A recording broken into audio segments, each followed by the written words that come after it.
D I G operations Faisal Kamran کی city civil line division سے انسداد جرائم meetings, S S P operation, S P Dolphin, متعلقہ divisional S Ps, circle افسران، S H Os موجود۔ مزید تفصیلات بتا رہے ہیں بیورو چیف لاہور میاں کبیر احمد۔ جی کبیر، آگاہ کیجیے گا۔ D I G operation Faisal Kamran نے دوران میٹنگ کہا ہے کہ تھانوں دفاتر میں آنے والے سائلین کو عزت دیں، سر میڈم کہہ کر مخاطب کریں۔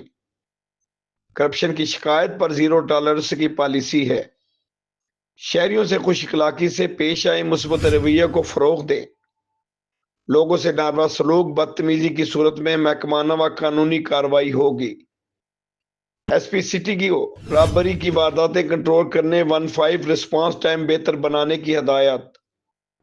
منشیات فروش و اشتہاروں کی گرفتاری کے لیے خصوصی ٹیموں کو متحرک رکھیں۔ ہاٹ اسپاٹ ایریاز میں مؤثر پیٹرولنگ یقینی بنائی جائے۔ جرم سرزد ہونے کی صورت میں فوری مقدمے کا اندراج کریں۔ تخفیف جرم کسی صورت برداشت نہیں کیا جائے گا۔ S H O Lohari get کو چوری کی وارداتیں کنٹرول کرنے کی ہدایت۔ رمضان المبارک کی سیکورٹی کے حوالے سے اپنے ماتحت ملازمین کو بریفنگ دیں۔ سہولت بازاروں میں شہریوں کا تحفظ یقینی بنایا جائے۔ مقدمات کا اندراج طے شدہ ٹائم فریم کے اندر یقینی بنائیں۔ ہراسگی کے واقعات ہرگز برداشت نہیں، مرتکب افراد کے خلاف سخت کارروائی ہوگی۔ تھانوں میں کار خاص رکھنے کی کسی کو اجازت نہیں۔ میرٹ کو ملحوظ خاطر رکھیں، کسی کی سفارش پر میرٹ کو نظر انداز نہ کریں۔